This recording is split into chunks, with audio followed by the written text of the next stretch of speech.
Stinky Popcorn Boys. We watch movies and eat popcorn. And are stinky. Hello, we are the Stinky Popcorn Boys. Three boys talking about movies and how they made us feel. I am Patrick Basquill, and Tommen should have joined the priesthood. And I am John Gilardi, and move over Sun Tzu. I am the master of war. There we go. Films.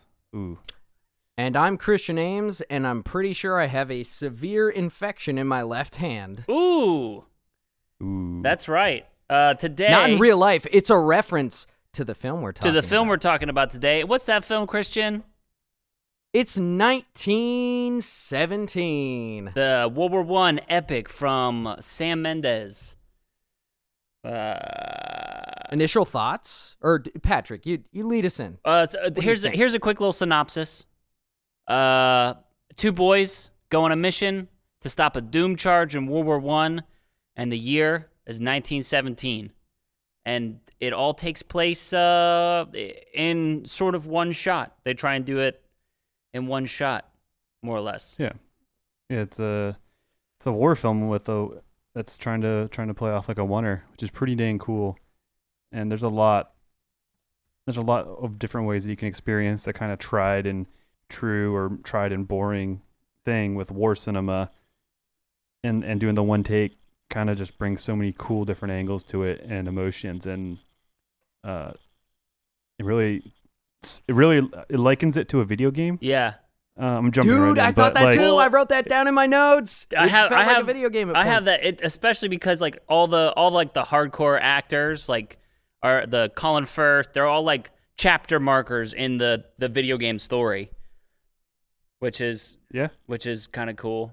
But you got Colin Firth, you have that one guy who's always a villain and everything. Mark Strong. Yeah, I actually have that in my notes because I like him as an actor because he's like always plays a bad guy, and it feels like he's been lightening himself. Like it's good in this movie to see him playing like someone who's like, hey, I'm a gruff, nice guy. Dude, he's such a good bad guy, and I agree. You're used to seeing his face as the bad guy, but he's such a lovable good guy too. But then like, also in Kingsman. Yeah, in Kingsman, where he's like the kind of goofy sidekick guy.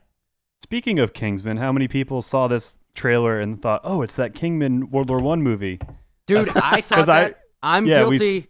I don't know if you were about to call those people stupid, but I'm one of them. We did it. We saw it together because I remember the Kingsman movie the trailer came out like 2 years ago at this point. Yeah. I don't know where the movie is.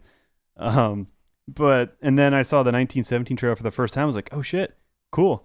And I was waiting for the twist because the original Kingsman or the Kingsman or whatever trailer kind of like just looks like a war film. Yeah. And then they like, oh, it's actually tied to this expanded universe. So I was waiting for that with the first time I saw the 1917 trailer. But what if they just went really all in on World War I? Like they were just like, guess what? Remember this like slick action movie franchise with Taron Egerton, and now it's all about World War I stuff. Nobody ever talks about World War I. We're doing it a lot. Definitely going for a more serious vibe. That's what I gathered from the first the Kingsman trailer. They're trying to pull back a little bit on the comic booky cartooniness. They're going a little bit more serious. It seems like. I don't know if that's an origin that's story. I'm like it. Any movie that has a version of Rasputin in it, I'm fucking down. Rasputin is a wild story. Well, so 1917. Yeah. Where do we want to start? I want to start. I have an over.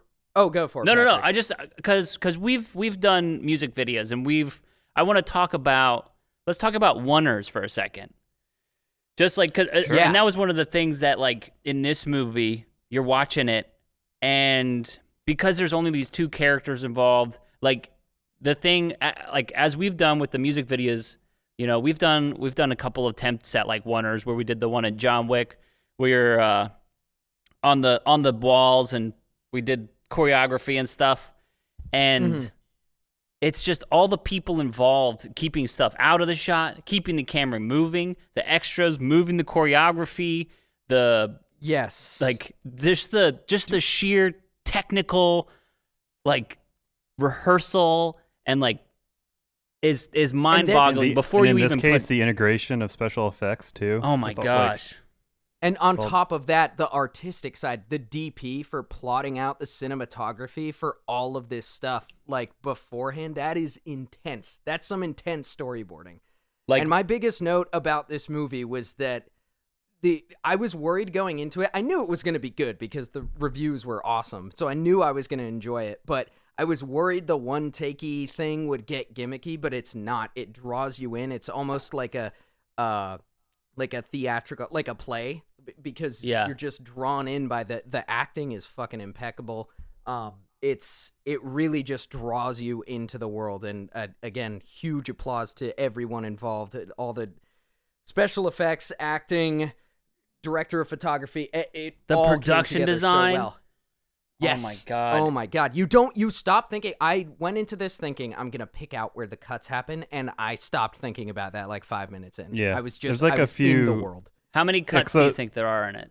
I think there's about 25 to 30, but yeah, there's a couple moments where I know that. But like you'll notice maybe 5 or between 5 and 10, but then the other 20, they're pretty seamless and pretty well done. Or at least the fact that you're gonna miss them because you're just into it. I'm sure if you watched it in multiple viewings or whatever, you would start to pick it up. But or if you really looked for it, like if you were only watching the movie to be like, there's a cut, like, and you knew film and stuff, you could be like, you could probably pick it out maybe. But which is exactly how I went into this. That's not the only thing I was looking for, but I was like, I want to try to pick out the cuts. But I already, like 5 minutes in, I was like, I don't care. I'm here for this story. Schofield and what's the other guy we just said? Blake Tommen. Yeah, essentially. This movie, it's so somber too. Like the opening scene is just them kind of laying down and like writing letters or whatever, or just whatever. Like they're just laying down and then they get called and you follow them and they're talking and they go to the command area in the trench, and like it's just so immersive, and it feels so personal. Yeah. Yes. It feels like it does feel like you're right there. The opening dialogue is so subdued. It's not like, oh, we're going to fight this thing and do this thing. They're just talking about like their families and stuff. But it just draws you in so much. And like speaking to the acting, just the look on their faces in the first couple minutes, you already know what kind of characters these are. Just from like Schofield just has this worn, like, oh my God, his face is just terrified this whole movie. Just especially for such a young dude. Yes, and I wrote that down too. They're both so young. I was looking up, like, I'm sure you guys were too. Like, I was looking at pictures of World War I and like the soldiers at the time, because I don't want to say it, I'm almost 30 years old. I'm still in my prime though. But they were so young. They're like kids. Yeah. That's what I liked about that. I wasn't even fully mentally developed at that age, but they look so young. Saving Private Ryan, great movie, but like most of the dudes in that look like they're 30 to 35 years old. Yeah. And not kids. And I think that's one of my biggest takeaways from the movie, detaching it from the fact that now it seems tired and retreaded just because everything ripped it off, essentially. But like if I look at the movie in its time, I'd say that would be the biggest gripe, is the age of the actors and extras. Like Tom Hanks' character made sense, but like I don't think anyone in that squad is under 25. That goes after Private Ryan. So that's what I like about, like, everything about this feels so genuine and just genuine, and I think it has a personal it resonated personally with Sam Mendes, because I think his grandfather or someone was in the war, and that all makes sense, especially because that war touched everyone in that country the same way it touched everyone in World War II, and even in the United States with those wars. But England and France and Germany and Austria, Hungary, and the Ottoman Empire were in World War I for 4 years, 4 or 5 years, where the United States came in for like the last two. The U.S. involvement in World War I is a little footnote, essentially. But we like discredit to those who fought. But And World War I is the credit it deserves. Yeah, because World War I was such a weird war. Like, and it's kind of because you say it's like 4 years, and I think not technically, but World War II was 6 years more or less, and like World War One was like is such a weird because everybody sat like everybody would get you set your trenches and then you sit because it's like the beginning. I don't know. I'm not a war historian, but it's like essentially it's just the mechanized warfare outpaced the tactics, and it was the machine gun and artillery pretty much. They were able to kill so effectively, and the tactics didn't catch up. They didn't know what they were doing, and essentially, and they were fighting on a small enough front where everything was just locked down in trenches. I mean, that's the whole thing with World War II and the Blitzkrieg is because you had planes, tanks, just fast-moving infantry, personnel carriers. So that was why that changed. But with World War I, it was just a slogfest. And it was also like a lot of people like the just giving orders and using people as like positioning like chess pieces. Yeah. So people would just sit there for like so long, and like that was a big. I mean, they would just. It's not that far removed from line warfare. Like only. Yeah. Like 40 years earlier, 45 years earlier was line warfare, and even less so in the Prussian and the Franco-Prussian War and whatever those late 1800 wars were. They were still lining up and shooting each other. I think I understand, but dude, when you put it in that perspective, that is pretty bonkers. Well, so even to again hammer that home, in World War I, the French wore blue uniforms, and they like were all frilly and like kind of like that Napoleonic kind of vibe. Like that was still then. Like they were wearing like like nice kind of flashy uniforms, and that changed because you could pick them off. Yeah, that's the crazy thing, because if you think about one of the reasons, and now we're talking about wars and stuff, but if you think about one of the reasons that the Americans like were able to stay around in the Revolution in 1776, that era, is because they were like, all right, fuck it, we're gonna get in the trees. If we like try and do straight up like shoot, we're gonna shoot until we shoot. It's like guerrilla warfare. They fought without honor. That is the thing you don't understand, Patrick. My name is King George III. Not now. Strongly disapprove of the way they fought. Are you gonna drop into it? Get out. I'm trying not to. Side note, we all just watched Hamilton, so we're trying not to sing King George's song. Yeah. Anyways, back to World War One. Yes, John, continue. It wasn't that far removed from line warfare, which is pretty crazy. Also, the sets in this movie were incredible. So good. So beautiful. Yep. I know there was a handful of green screen, but it's absolutely nuts. When you look up pictures of World War I battlefields, it really does look just like it does in video games, and this movie especially. So much water. It is just an apocalyptic wasteland, and it's horrible. It's awful to look at, and I can't even imagine. It's the best one I've seen in a movie since War Horse. And I mean, War Horse was like it was a decent movie, but I mean, you don't often get big budget World War I films, so it's always interesting to see. Because I feel like a lot of like that's what I was saying is like World War I is hard to romanticize it. Like World War II is way more terrible and depressing and but also the villains tearing down of humanity. But it had a lot more. It was just more dynamic. Yeah, I mean, it was a moral war too. Yeah, very quickly turned into a moral war where there was a good guy. The villains are so easy in World War II. Yeah, exactly. Dude, I was about to say Hitler was like the Tom Cruise of world wars. Everybody knows him. He's a household name. I don't want to equate Tom Cruise to Hitler, but even though I blatantly there's better ways to say this. Yeah. but Scientologists are very litigious. They're coming after us. I'm gonna get canceled for this. But I do another thing, and John, you had touched on this earlier off podcast. How I really appreciate these movies that show the smaller stories, like the smaller war stories, not the big triumphant battles, like the little guys trying to help out. That was something else I really loved. To me, that was the single greatest takeaway of the film and of the film as an experience. I'm kind of going, I guess, a long-winded thing here, but like it's a 2.5 hour film-ish, and it's a simulated one take oneer, right? And you're with these guys fairly intimately throughout this this mission more or less in real time, minus like a couple hours when he blacks out. But besides that, at least consciously, you're with this guy the whole single time on this crazy mission, and these crazy things they see, and the dangers they're in, and the horrors they witness, and just their general tired kind of way they're going about things. It kind of like you just like, so when Blake dies, spoiler alert. You guys should know by now that this podcast we just jump right in.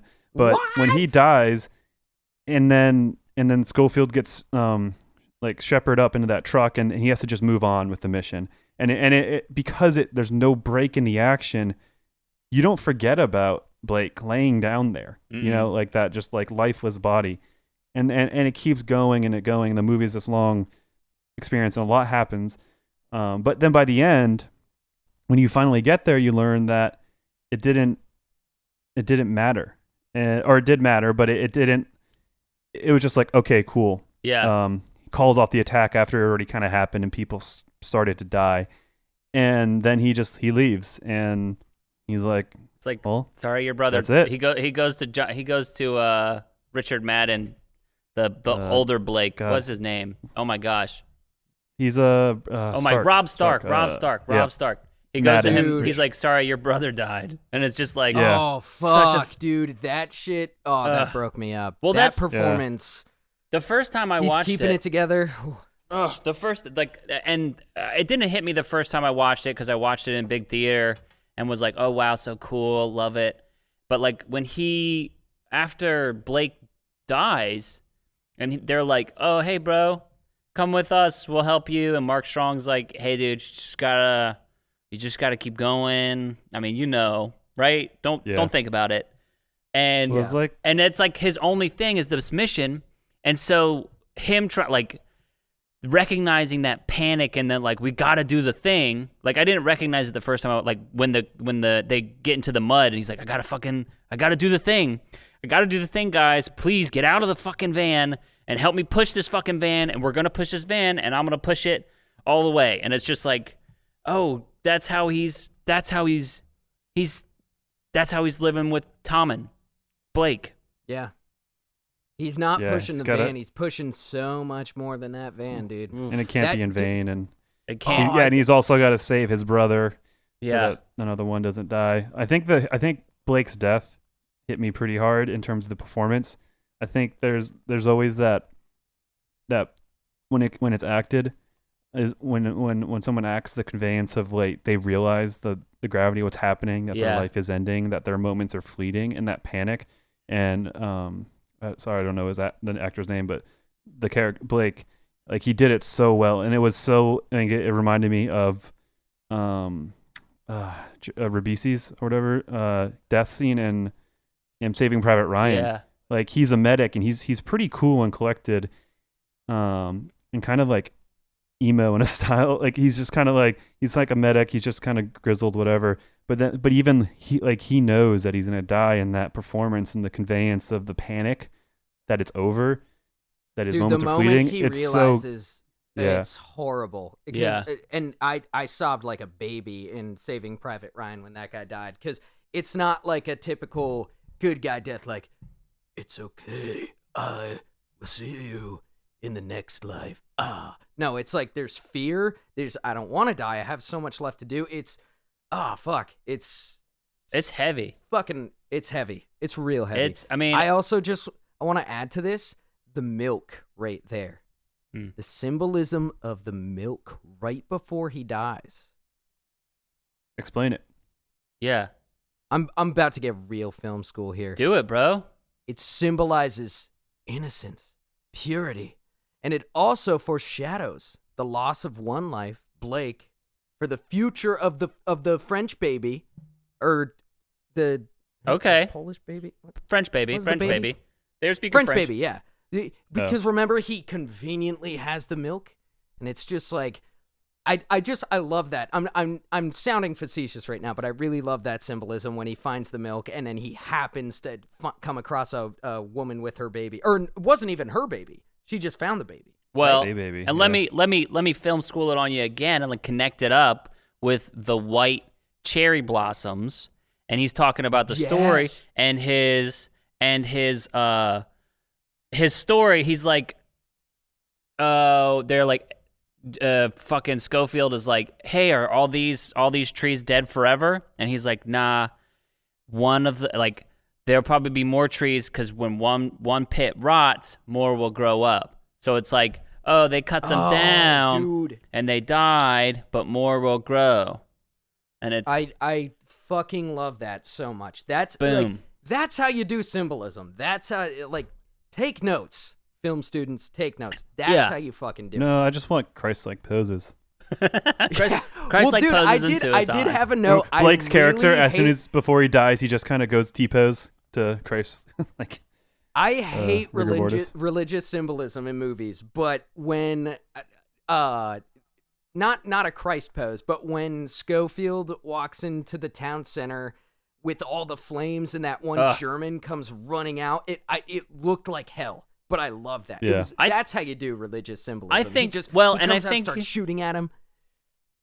I think there's a difference between religious symbolism and biblical symbolism. Because, like, biblical symbolism of, like, burning bush, like, or, like, trying to put stuff, like, in there, I think sometimes it's good. Or, like, if you're referencing, like, a Bernini statue. Yeah, it's a good statue to kind of, like, all get on the same thing. Or if you're, oh, here's a Virgin Mary, and we kind of, like, gently put her in this position. Sometimes it's okay, but it really depends on how you do it. Like, it really depends on how you do it. Exactly. I totally agree. I got tired of the Christ pose in movies a lot. Especially, going back to film school, when kids would be like, that guy died in a Christ pose, and my film teachers would be like, profound. Good Wow. job.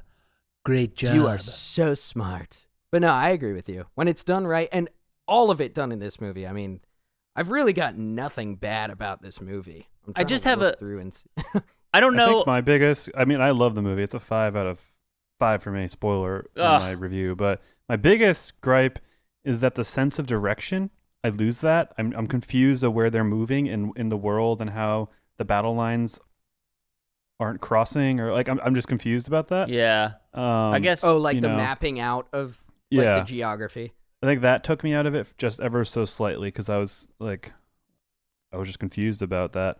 My one the movement. Sorry. Because I thought they're moving and they go through the German trenches, right?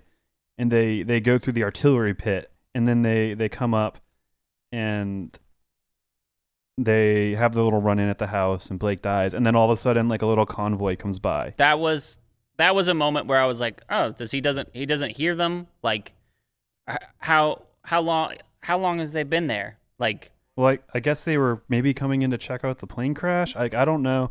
And in that situation, he doesn't know, so it makes sense that it's not well explained. But generally speaking, I mean, they only have that briefing scene, like, in the beginning to really convey that, and maybe they did, and maybe I missed it, but that would be my biggest thing. It was that, and that's not even enough to knock it down from a 5 out of 5. But if we're talking a negative, we're trying to pick out, that's mine in the film. Hey, that's a fair assessment, especially you're like what's the game mode that, like, Age of Empires is? What's that called? RTS. RTS, yeah. John loves his RTS. He's all about the battlefield, the structure of the battlefield, and all that stuff. So that's valuable stuff to take into account when you're doing a war movie. What is an interesting movie to compare across? More so in tone. Compare it to the Christopher Nolan movie Dunkirk. Yeah. Which I think this movie is just better and more true to the feeling of the event. Like, it's not 100% historical thing or recalling a specific historical event, but it still feels more genuine and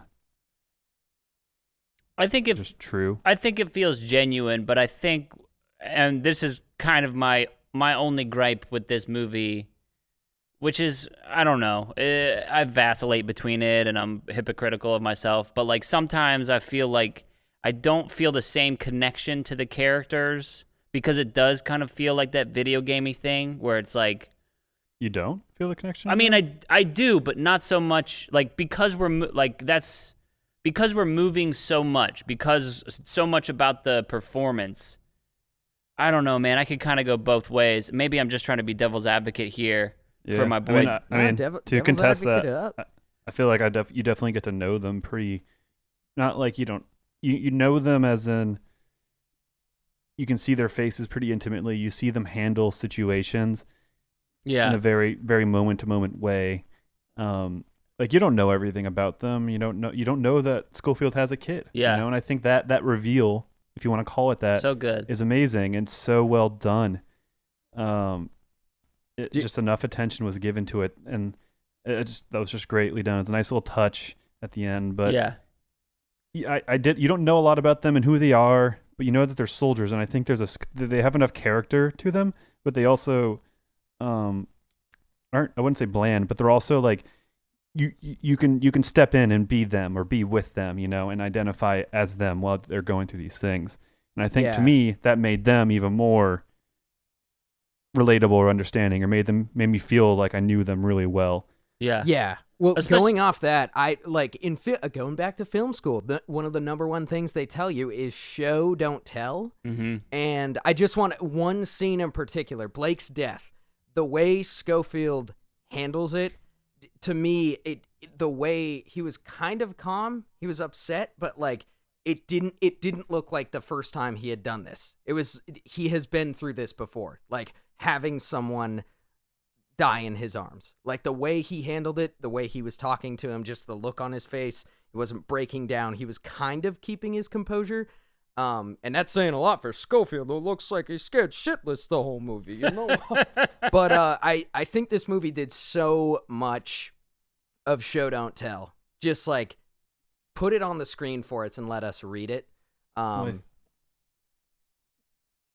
think for me, the biggest, just piggybacking off of that concept of show, don't tell, is the Wayward Sailor song. I always forget what it's called.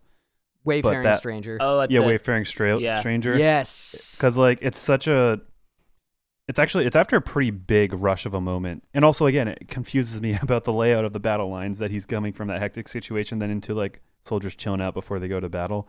But they also, why didn't they like react at all to this random dude walking up from behind them? They were like, and that was again looking for little gripes. They're just like, he could be late falling in. Who knows? Yeah. But so the scene is he comes to the group of soldiers, and he kind of takes a break. And one of the soldiers is singing "Wayfaring Stranger," which is a somber, haunting song, depending on how it's sung. Very. Can you give us a little bit? Very. Can you give us a taste? Lord of the Ringsy. That scene is very Lord of the Ringsy. I could not. Yeah, very Lord of the Ringsy. Oh yeah, when Pippin sings to the Duke of Minas Tirith. The steward. The steward. Oh, steward. Sorry, Dennis. So anyways, get him out of here. So he's singing, and he comes on, and the camera's moving through, and we're seeing these soldiers' faces, and they're all really appropriately aged. I feel like probably 17 to 21, like really young, and they're like they have the 1,000-yard stare. They've seen it all. They know that they might die because there's a huge charge coming, and the way that the song and the imagery and just the slow like coming down off of that high from the previous kind of sequence hit me so hard, and like all I could think was like, these guys like know they're gonna die, or they know their friend's gonna die, or they know that they have no chance. They have no they have no agency over their fate. They know it's just, if they have no choice. Like if they die, they die. No one can control that, and so they know it could be over. And it's so haunting. And then they all get up reluctantly, and we follow them in to the trench. And like so, like you come from the moment of them sitting there to getting into the trench, and that kind of hammers home that feeling, because you're going with them. You feel that dread, but you're not going with them. You're sitting comfortably watching it, and it just really puts you in there. And it's such a unique experience of watching a film, period, but watching a war film where you really feel that dread. And you really feel that hopelessness, and you really sympathize, and you're really glad that you're not there and have to deal with that. I don't know. Dude, and you're also that scene. Imagine listening to they're all just intently listening to this one guy sing, and they know it very well might be the last like piece of entertainment they get. Like forget those moving pictures. Forget going to the bar with your friends, like this guy singing before you go into battle might be the last thing you ever hear. And they're all sitting there so pleased, so intently listening to this one guy sing because they know it might be the last thing they ever hear. And the look on their face just says that. Well, this is just like I mean, speaks to like my privilege or our privilege living in society today. But like, I would hate go to football lacrosse practice. So like the 45 minutes before practice where I could just sit, or even the 40 or 15 minutes on the bus before I had to go to school. Yeah. Like the feeling of that, like I don't have to be there right now. I'm comfortable. I'm happy not being there right now. Feels really good. And you milk that moment and you're just like, oh, it feels so good just to be chilling in the car right now, napping while my mom drives me to school. So I can just kind of chill out and not be at school. I don't know. It sounds so fucking stupid. But like, no, I know exactly that sentiment what you mean, is dude. right It's there. like, so like, that's what they're living in that moment of like, I'm in this moment and I'm not in that moment. That's going to suck dick. Yeah. at the most extreme sense too. So it's, yes. Yeah, it's no, like I know it's like exactly you what milking, you're saying, dude. like milking your or picking up smoking, so that like if you're waiting tables or you're fucking doing anything, so you just go like you're inside all day, you just go stand outside for a little bit so that you don't have to be around the thing. That I mean, not exactly because again, fuck that war is a lot different than waiting tables, a lot different. But oh, for sure. That feeling of like, it's not my turn to go. Like, I can't imagine watching your bros go over the side of the trench into like no man's land where, and that's a thing that, again, that's crazy about World War I, where it's just like, what they're just fighting over like land and for treaties. Like it's such a, like all these young dudes just war in the front. And then there's like a really weird, sad barbecue in the back of the lines. Yeah, it was a war of nationalism, and you know things like they didn't realize technology was that crazy with all that combined with that nationalism. But even the dudes in the wrecked French town, Acosta, was that it? They were like the dudes, the German dudes, just getting wrecked, walking around, setting stuff on fire, and they're just getting wrecked. The one dude is like really, really drunk. And they're just like, they're just chilling. And then Schofield like just runs in and like beats him up and leaves. He also, I don't know. I think that's a cool thing. No, it's just a cool thing is like, he's not a very good soldier. Like he is a good soldier, but like he's not Snake Plissken or whatever. Like he's not like Sergeant York, like stabbing people, like sneaking up and Assassin Creed people from behind and making his way. He doesn't really kill anyone except for like he does. That's a lie. But like he shoots that German that kills Blake. He shoots that German passively, like fuck that guy. Well, that made me so mad. Again, not to double back to that one moment, but that made me so mad. Whenever he got stabbed, it's like we just pulled you out of a burning fucking plane. Yeah, that dude was a dick. How dare you stab me in the stomach? Like, that made me so mad. Have you guys heard that story from World War I? A quick history sidetrack. Have you guys heard that story of World War I? At least I'm pretty sure it was. John, you must know this. Are you talking about the Germans and the Americans came out of their trenches on Christmas to like actually hang out? It was not the Americans. The French. It was the Americans were still 3 years out from the war. There's a really good movie. It was in the first year. There's a really good movie it's about like that. Joyeux Noël. It's Merry Christmas in French. Yeah, it's Merry Christmas in French. It's a really good movie. Okay. It's one of my favorite movies. Yeah, so that is a true story. That's a true event that happened. That's Nicole, fucking heartbreaking. Is it Nicole? No, who's the woman? Diane Kruger. Yeah, Diane Kruger's in it. Diane Kruger's in it. Not Emil. The guy who plays Baron Zemo. Daniel Bruhl. Daniel Bruhl is in it. Daniel. I don't know. He's really good. Yeah. It's a good flick. There's like, I mean, I could list off some World War I films for the audience because I've seen a group. Do it. Hit us with it, dude. It's underrepresented in media. All right. Well, so this movie, War Horse. If you like this, you'd like War Horse. It's a Steven Spielberg film, very Amblin feeling movie about a war horse in World War I. There's Passchendaele. It's a movie about Canadians in World War I. in this crazy battle. There's a stupid love story in it, but like the action and the like kind of like trench warfare is really gritty. I mean, there's All Quiet on the Western Front. There's Wooden Crosses, both like cool movies from like the 1930s. Like Wooden Crosses is old as hell. It's an old French film, but the action it looks like it was made today. It blew my mind. It's like from the 1930s. And then Pass of Glory, great movie. Yeah. Just watch it. It's black and white, and you're like, it's a black and white movie. I don't watch it. But just if you watch it, the setup is so compelling, and you just want to see what happens to these soldiers who are being wrongly executed, essentially. There's My Boy Jack, which is starring Harry Potter, and then there's The Lost Battalion, which is actually a World War I film with Americans in it. So if you want to see that, that's pretty cool. And it's about like a battalion that gets cut off behind enemy lines, and they're just a thorn in the side. And it's like kind of like it's a true story of just like Americans being like stubborn badasses and fucking over the Germans who are just like, what is wrong with you guys? Give up. Like just like that classic like hard-headed American kind of cliche played out. And and then what's the Flyboys with James Franco is okay. Oh, is that a World War I one? Yep. Huh. So that's my quick hitters, John's quick hits. Welcome to that segment. Is it John's quick hits? Isn't Gallipoli?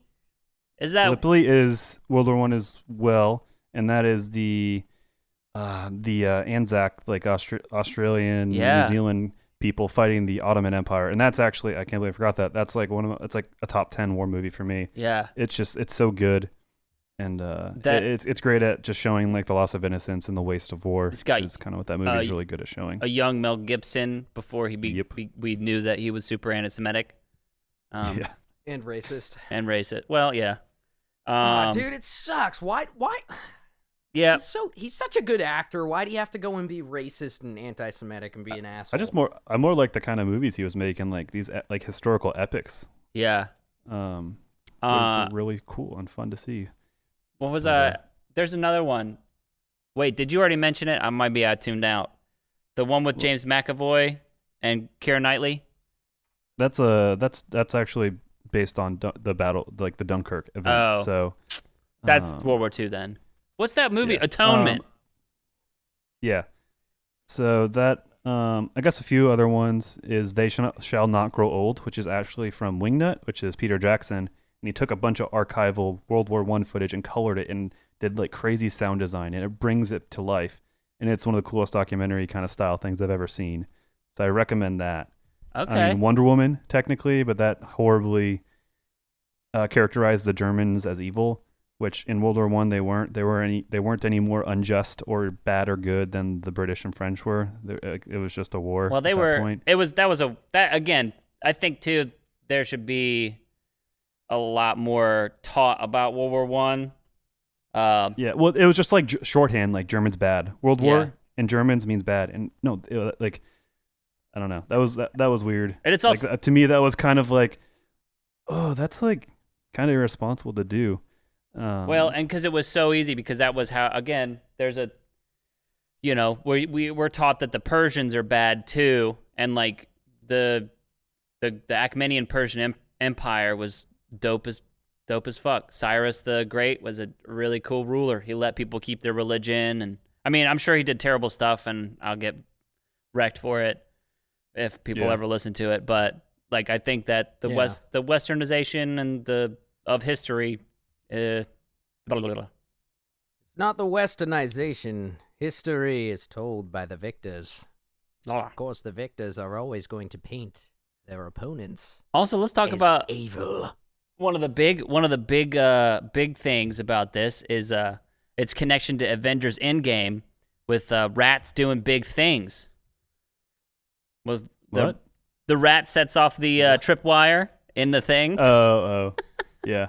Oh, yeah. That was that's one of the like payoffs you can get with a wonder, or like just like the kind of like jump scare, or like the quick pulling out of the moment or pushing you into a moment is so much more potent, and that was definitely one of those moments where I was like, what the fuck? I want to know how they did the set for that when he's covered in the shit, like all the brick and everything. It's got to be a hidden cut. It's yeah. I really want to know the behind the scenes on that. Like that just looked so good. He was actually buried in that debris. Oh, for sure. I mean, that's like here's the cool. It's like the production design as a whole, like having the bodies in the holes, like, and with the Wonder, like you're just moving through everything, so you have all this stuff. You have to prepare Speaking it for of the waters actors. And bodies, the bodies in the river when he washes up. Also, just the body parts in No Man's Land are so. Like the opening No Man's sequence when they're going through, it's definitely by far the best No Man's Land looking thing in the like. Because like again, I mentioned Warhorse. Warhorse is just as big budget, just as cool world, but it's not as it's a PG-13 movie. Mm-hmm. I don't know what this is rated, but they didn't care. Like they showed the gruesomeness, like like the limbs and the skeletons and the gore and just the dude when he shoved going back to my intro when he shoves his hand into the chest hole of that corpse and he's already cut his hand and like I was just thinking my God, about that. I cringed so hard the whole time. I was thinking about how dirty his hand is, and just like the whole time, like he's got a wound on his hand. Like, and we're not gonna see it, but is he gonna lose that hand because he's just walking through mud? There's so much water everywhere. Yes, and oh my God, and he knows his hand is fucked, but he's like, there's bigger things, Fuck, we bigger gotta fish keep to going fry right now. We gotta keep going. And I had a pool growing up, and so we had a lot of frogs that were like, hell yeah, let's get in this pool, and. It's chlorine. It's chlorine. It doesn't take a lot. It doesn't take a long time. Like if frogs get in there overnight, goodbye frogs, and then they all collect, and it's just they collect in the fucking bin. Yep. And it's like, I couldn't. That's all I thought about looking at. Well, just seeing in the trenches, like how they're constantly wet, and the rats were just like thriving. Yeah. And they're like they're the size of small dogs, I guess, is kind of like the thing that's thrown around a lot. Yeah. It's just disgusting. Trench foot. I mean, there's just nothing cool about World War I. Yeah. I mean, I guess there's nothing cool about war. The aerial combat stuff and the romanticization of that is pretty like that kind of holds up in a way, I guess, in terms of being cool or like when they see the dogfight and they're like, "Oh, that's two of ours." Or just being like dogfighting and the air warfare in general. Red Baron, Snoopy, doing their stuff. But for the most part, no. I mean, the war. There's not like. So it's a shitty old war. War's bad. War's bad. I want to say it's like this. The director of this movie, Sam Mendes, is known for like. I mean, he's done big movies. He did Skyfall and Spectre, and he said Spectre, like the opening sequence of Spectre, is what inspired him to make this like. As like, hey, what if it was all a one take? Like the energy is really great, but he's primarily like a theater director, so like a lot of like this, and from me, that's kind of my background. It's like, so I want to let's just keep doing everything. Let's just like that's like the dream for like a theater person going into film. It's like, well, what if we could just make everything as if we were living in the real world? Oh, for sure. And it's really cool to see it blended. Like I said earlier, like it did have a kind of play type feel. Like you could also almost see a rendition of this in a play format. My wife just watched a movie with Kerry Washington recently on Netflix that's a one take that's based on a play. It's not a one take, but it's based on a play, so it has a very kind of stagey performance, but it's in a movie. I love seeing that conversion from a play type performance into cinema. It's cool, and I definitely felt that a lot with this movie. Also, shout out to the Sikh soldier representation. Yeah, that was pretty cool. Oh yeah, and I don't know if they were like integrated or segregated back then, but like that's the point. That's like definitely like it doesn't really matter that if that is historically in air quotes inaccurate, doesn't matter. It doesn't impact anything. It's just cool to see because I mean, England just getting was repped. an empire, had many different peoples of races and cultures that fought for the whatever their flag is. I guess the Union Jack.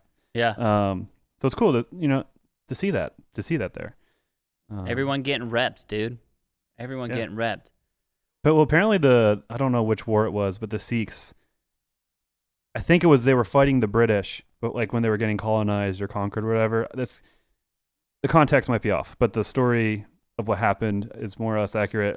So the Sikhs would charge the British lines, like line warfare, and they would shoot, and the Sikhs would duck, and all the bullets would go over the head, and they'd get up and charge again.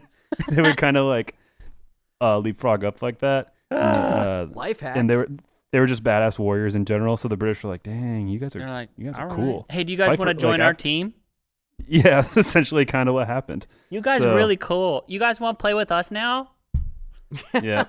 Red Rover, send the Sikhs on over. Come on, come play with us. We'll take over the world. Also, you have to do our stuff. We love you. Yep. John, do you want to pitch us your little movie, or you want me to do the reviews? Yeah. Pitch us your little movie. Oh yeah. Set us up for Well, it. do we want to wrap up 1917 talk, or do we want to distract any ourselves, then get back into thoughts? 1917? Yeah. How do you want? What's the best? Let's wrap up 1917. I think that's best. Let's do the reviews. Okay. I'm gonna give it 4.5 turkeys. Because they were talking about turkey in that opening scene because they wanted to be home by Christmas. That's where that reference is for that. So 4 out of 5 turkeys. 4.5 turkeys. Yeah. I'll give it 5 big, fat, juicy rats out of 5. Oh, damn it. I was going to say rats. I think you stole my review item once, so yeah, it's fair now. I guess that's, it's karma. I will give mine, oh, here we go. I'll give mine 9.5 gallons of milk out of 10. Ooh. That's a lot of gallons of milk. And I've also got to say, I'm not a huge fan of war movies. I don't hate war movies, but they're just not really my cup of tea. So the fact that I love this, even if you don't love war movies, this is an experience. It feels like most war movies are like simultaneously about how like shitty war is, and then also like about how cool you are for doing war, but then also like war is terrible. I don't know. Yeah. War movies are like confused, and also because war is confusing. Yeah. I enjoy them generally. I'd say I do it's too. kind of my thing. I mean, actually, not general. I like them. It's a genre I particularly feel well versed in and watch a lot of. Mm-hmm. They're important tales to tell, just like this movie. I mean, it was. Yeah. Good shit. But yeah, It's good shit. Everybody, 1, 2, 3.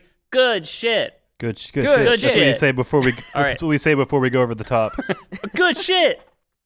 So I guess kind of like one of the fun things we want to do with this podcast is like workshop scripts or ideas, and no one's given us anything from the viewing public. So John's gonna crucify himself first. Here he goes. So like, Christ pose yourself, John. I'll see if I can find a date on this. There's a date. No, I don't think so. But I wrote this probably in 2010, 2011. So as I mentioned, I like war films. I like military history. That stuff's just interesting to me. And so always kind of crafting stories was something fun I did. And this is just one that made it through the crack somehow, or through the multiple hard drive transitions and computer transitions. This one, for some reason, stuck. And Hell yeah. it sucks because it's not a great one. It is about World War II, but I guess I'm gonna go through it. So what's the tagline? What's the tagline? It's a story told in reverse, essentially. Ooh. About the. That's the tagline. Let him get it out. Let him. Well, what do you want like a one-liner? Yeah. Kind of like what it's about, or like give a us your one-liner on the about poster. Give us your elevator pitch to be like to make us listen. What if there was an innocent person or a boyish character, and how do you see them become the monster, and like what makes them snap? Okay. Like, what's the journey look like? Okay. And so the idea was to see this person as the monster and just tell the story backwards, so that you start with him being a terrible person and whatever, and by the time you get to the end, it's pretty pure, and like it's kind of ominous and foreboding in that sense, I guess, was kind of what I was going for. Okay. Dude, I've got your tagline. Innocence was never lost. It was never there to begin with. A John Gilardi film. So I mean, I think like even what I just said, like that holds up to me. I'm like, okay, that's cool. There's definitely a lot to play with. There's something there for sure.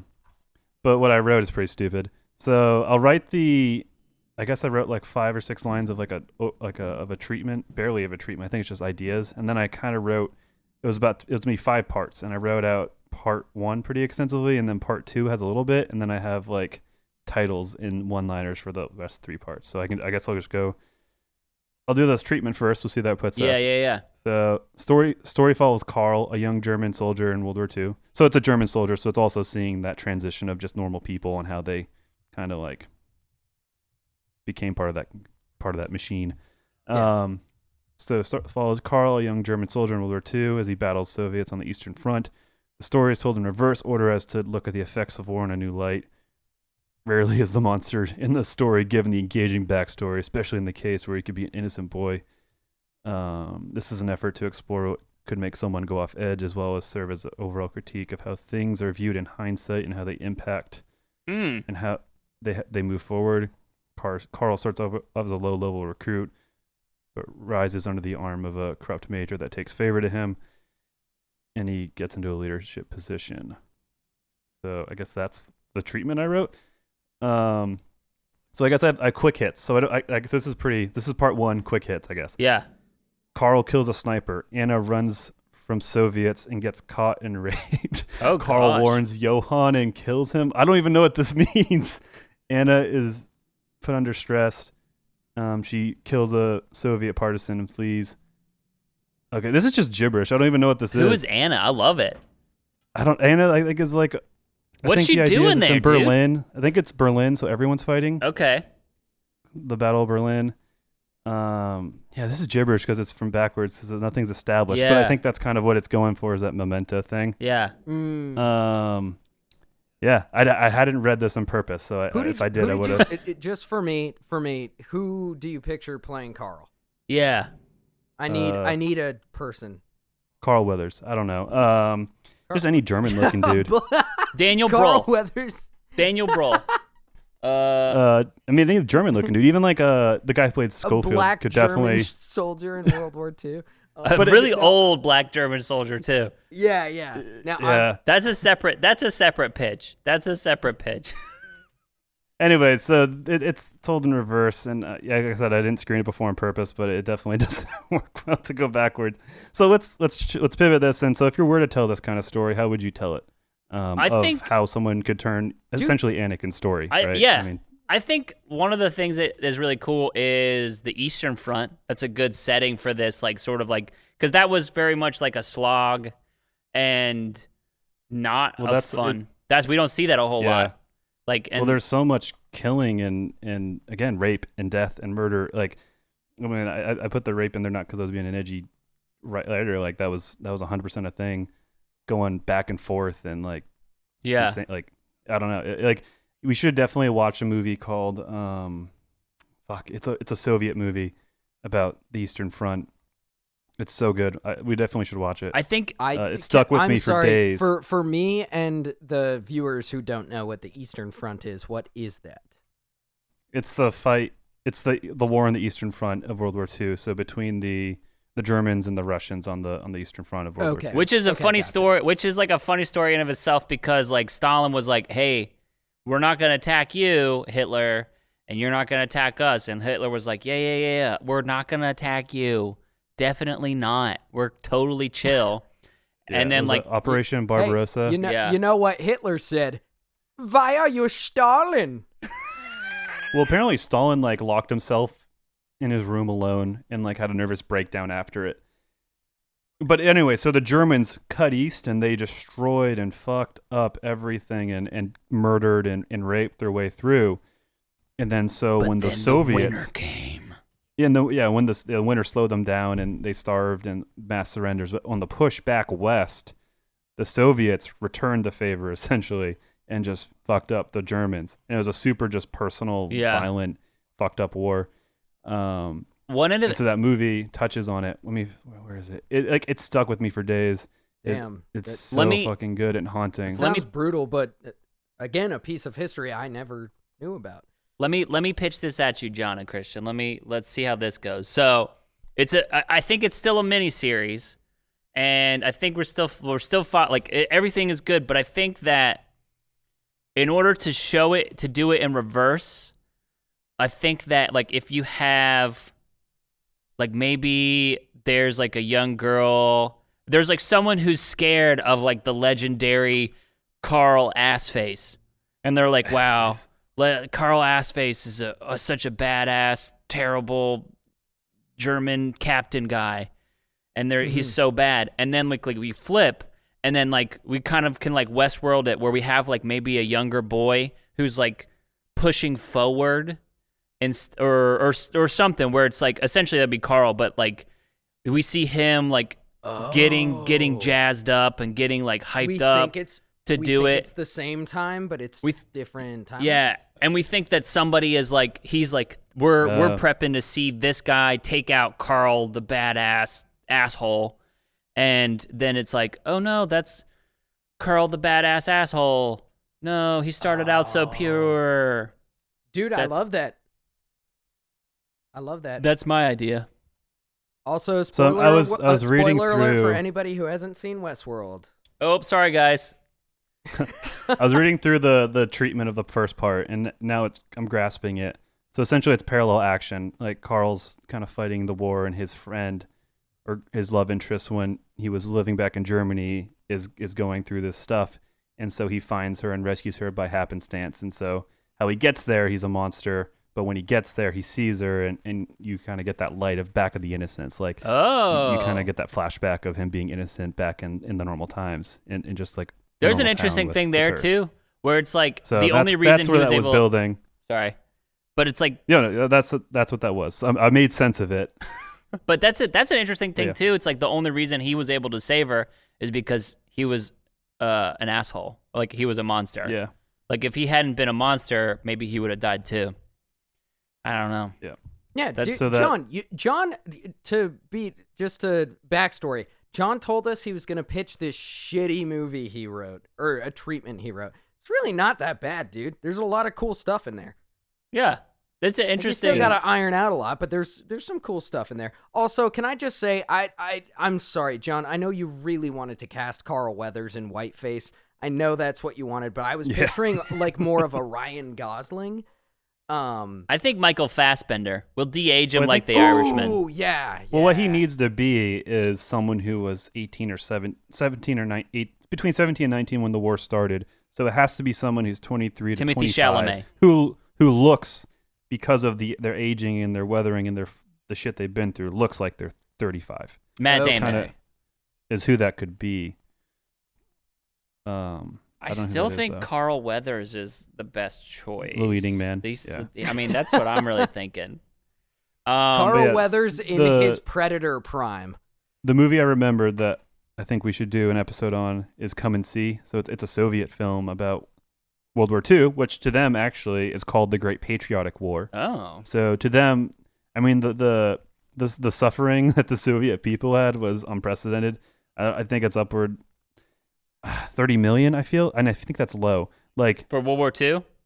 Yeah, like, they really so got many of them up. died, and they put so much into it that they get overshadowed from the Western side. And I definitely feel for them when they're frustrated or feel they're misrepresented in their involvement in the war, because they did a lot more so even to bring down the Germans, and they were on their own. You know, where we had France, we had we had some of France, but we had England, and we had the Commonwealth of England. Yeah, so there's that. Yeah, Come and See is a really cool film. Not really cool. We'll play with it. But it's a good film. It stuck with me. It's It's weird and dark and disturbing. What's the title? What's the title of your pitch? I was talking about Come and See, the Soviet movie, but for my pitch, I don't know. I didn't have a title for it. The title of the document is World War II Anti-War Script Treatment. What about like monster? What about pure monster, but do it in German so that it's artistic? Yeah. You mean like purish monster? Well, I'll just look up what monster is in German. It's probably like pure monsters. I feel like pure needs to be. It's monster. What is pure in German? Monster. What is what? What is Pure? pure in German? Wait. I got a new tagline. Rhine? This Carl will weather the storm. If we're sticking to Carl Weathers, I mean German. So pure is Rhine. So that makes sense. I guess the Rhineland means the pure land. Rhine monster. Now, Rhine. What is another word for monster? Beast. Beast. Pure beast. Tier. Like these aren't working. Dude, so Reinhardt from Overwatch is just my heart. Pure heart. I'm guessing. Pure heart. Pure heart. Pure heart. Oh, that makes sense. He's like a noble knight. Dude, that's so dope. I want to play Overwatch. Go do it, dude.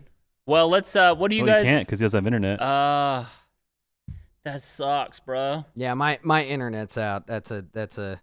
You know, we got this global pandemic, COVID-19 going on, and I don't have internet. Come on, world, focus on me first. Let's go. I need my internet back. Come on, Spectrum. So do we want to do? Did you want to do the reviews? Do the reviews quick? Yeah, let's do the reviews real fast. Yes. So these are the bad reviews of 1917, which is important. I'll just go through them all. Excited. A 2-hour war movie about two morons who barely encounter any war experiences and manage to fuck it up 2 times they do. Blah, blah, blah. What is wrong That's with a half-star review. Here's a Keep going. I have no comment on that. 2-star review. Dude. Very disappointed. I was more frustrated watching this movie than excited. That's a 2-star review. I mean, that's fair. Okay. That's not ridiculous. Hey, we got 2 stars. We got 2 whole stars. This is a 3-star review. Again, there were a lot of really good reviews, so it was hard to find. But this is a 3-star review. A boring and dull film with an uninteresting story. I bet they'd like 365. Damn it! If you got these reviews off of like Letterboxd, you could go to their profile and see what John, they gave. you know movies. they wouldn't like 365 because this person they're looking for the penetration. They're not gonna like 365. True. They're like anyone else. We want the penetration. 2-star review. Yeah. Since I have never been a fan of war movies as a genre or any war movie in particular, my review probably isn't one to be trusted. The photography is absolutely gorgeous. However, the story does not hold any interest for me. So that's, you're self-aware there. Good job. That's fine. That's just saying that movie wasn't for me. That's not really critiquing the movie. Exactly. Here's a 2-star review. I get that it is effectively made, and I think the director should have gotten the Academy Award, but the story is predictable, characters completely forgettable, and the story, beyond the basic premise, almost non-existent. Okay. What? Yeah. What is their will to live? An opinion is an opinion, I guess. Yeah. Here's a 1.5 star from someone who has no name and no face. Overly dramatic, boring, overrated. Wish I would have saved my time and not watched the movie. Yeah. All right. Yeah. That's those are the reviews. Dude, this is the funniest thing. Is if there's you a common hated the thread movie- in that. Yeah. I feel like these people like to play NBA 2K20 or watch the Kardashians, either or. I think that's the extent of their entertainment. Because I'm trying to be objective here. Like, there's this This is a compelling. I'm not objective. I'm gonna throw it there. I'm not gonna. I'm not objective. But I like it. I think it's good. Like, I think it's a good baseline. And I think if it's either it's not for you or you don't get it. Yeah. And these people are either one, and if it's not for you, it's not for you. But there's definitely, it sounded like there was some just didn't get it in there. I think the first one is the best, where it's a 2-hour war movie about 2 morons who barely encounter any war experience has managed to fuck it up 2 times they do. Sam Mendes, that should have been the tagline. That should have been the tag. 2-hour war movie about 2 idiots stumbling through a battlefield, not knowing what they're doing. Idiots. Dude, the funniest part about those bad reviews, it's like, if you didn't like it, that's one thing. But you sat through it, it's a long movie. You fucking sat through it and you didn't like it. Guess what happens to me if I don't like a movie in the first half hour? I turn it off and I don't even think about reviewing it or going to Rotten Tomatoes. Who the fuck goes to Rotten Tomatoes to leave a bad review? Who the fuck does that? Can we talk about that for a second?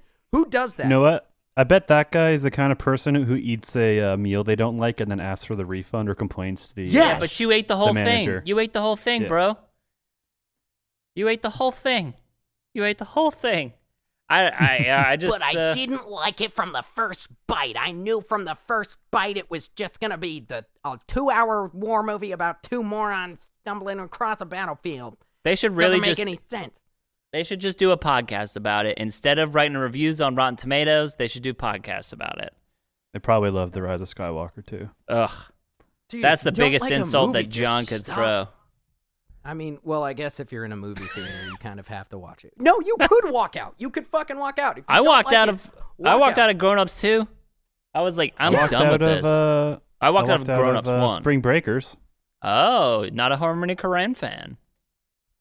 I just got tired of it. Wait, was that the one It was with James Franco and Selena Gomez? This yeah, is it was true. also like the gratuitous like gun sucking scene that really like I was just so uncomfortable. Oh, Nice. With now it, I know 'cause to I was watch just- that movie for. I was ready for someone's head to get blown off in an accident, and it was too much stress to go through that Yeah, that viewing. I've never seen that movie, but it just sounds.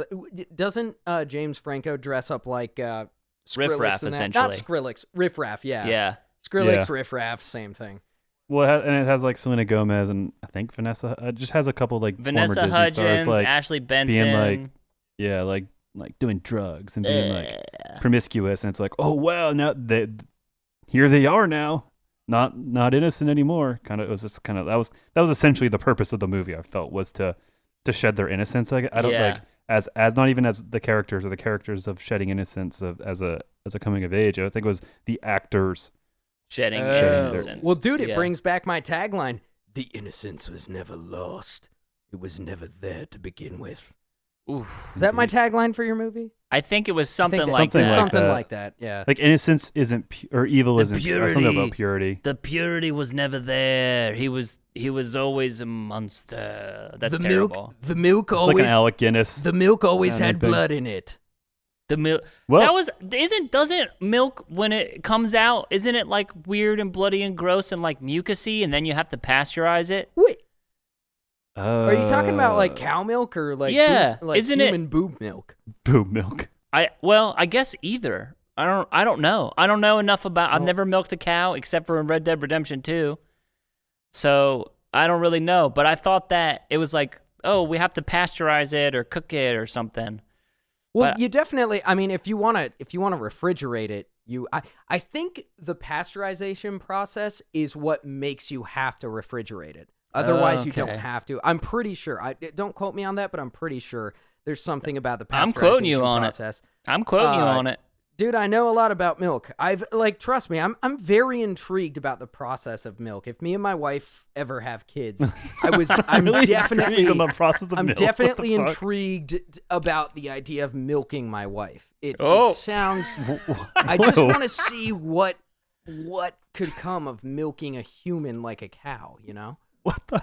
Okay. So what are I'm you just going watching down these a rabbit days? hole right now. What are you? Welcome to Christian's Milk Corner. Yeah, what do you guys? I mean, I'll start off and say I watched Hamilton. Uh-oh. Are we gonna I do didn't that? even watch this. I didn't get the time, but yeah, I think we should talk about it. But I watched Hamilton. Oh my god, dude, stop! I've been really bad at watching stuff lately. I'm holding like if back. you go to my letterbox, I'll share that somewhere because it's pretty appropriate. But if you go to my letterbox, I have one movie in July, and I'm not happy about How it. dare you? Yeah, it's pretty bad in Um, terms of being a movie watcher. I watched The Ninth Gate, which is Oh, Johnny Depp! I love that movie, dude. really. I love that movie. That's Johnny Depp and Roman Polanski. So that's an Yes. interesting canceled movie, I guess. It's a double canceled. Well, Johnny Depp's back, right? It was all is he? fake, But right? No, they're Roman in like court Polanski- now. I don't know. Roman Polanski is a hard cancel, though. Well, yes. Yeah. Oh yeah, for sure. Yes, but that's a very piece of shit. that's a very interesting. Well, the girl. Anyway, there's a whole Wait, so Patrick, was it your first time seeing it? what? The Christian? Ninth Gate. Oh, was it? I didn't love it. I liked Well, it. was it your first time though? Yeah, that was my first time watching okay. Okay. it. Because I watched it when I was in like 8th grade, and it was right around the time where I was starting to like delve into like oh, maybe I don't believe in God. Maybe I'm an edgy atheist. Maybe I don't. Whoa, a movie about the devil? Oh, that's so cool. I'm so hip and I don't believe in God. This is cool. But I still like that movie. Have you seen it recently? I did watch it like a year ago, and I still liked it. But again, it holds nostalgia value for me. Yeah, I could see that, and maybe I was missing something, but it didn't really resolve in a like. It feels like, in like a song where it's like they just leave the chord hanging. It doesn't resolve that like that fifth where it's like, oh, it just definitely doesn't. Which is, I don't know, but it is kind of annoying that Roman Polanski is good at making movies. Mm-hmm. And then he still gets to make movies. When he bones the devil at the end? Yeah. That scene fucked me up as a kid because I was like, it's fucking creepy, but it's like hot at the same time. Like, oh my God. Yeah. I'm learning a lot about things about you. Yeah, Christian.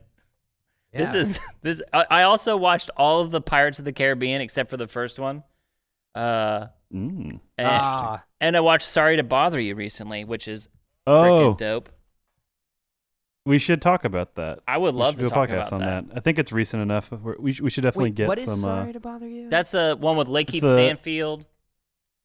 It's the like the white people voice movie. Oh yeah. Oh, dude, what a trip! That movie is fucking amazing. We should definitely talk love about that movie. It kind of ruins. It kind of ruins the movie that I had like pitched in my brain. No. But it's okay. I think I can still make it work. It doesn't matter. Also, nobody's paying me to make big movies. Well, what are you watching these days, Christian? I just got through all the Rocky movies, including Creed 1 and 2. And I've found a great new way to annoy my wife. It's by doing my Rocky impersonation. It's me. Hey, look, I'm just Adrian. I'm just trying to talk to you about what we're gonna have for dinner. Maybe we'll just have a glass full of eggs. Gotta feed my turtles, bounce my ball. I gotta fight with Apollo Creed tomorrow.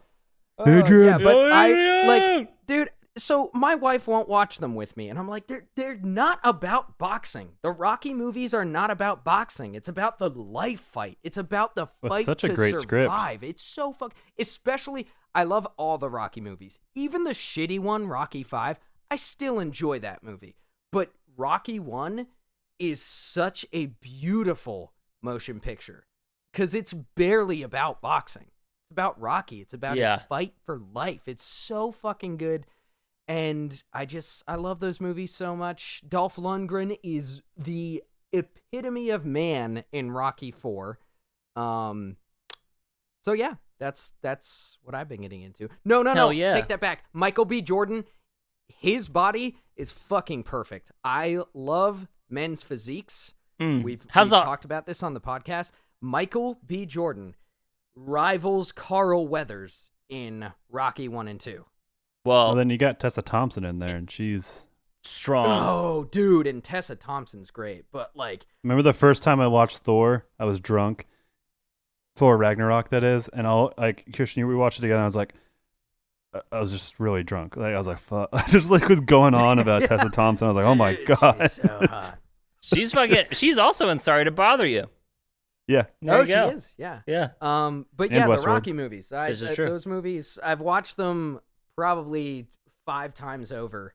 But I just watched Creed 2 for the first time last week, and I fucking love that movie. So good. But yeah, that's what I've been watching. How about you, Hell Patrick? yeah.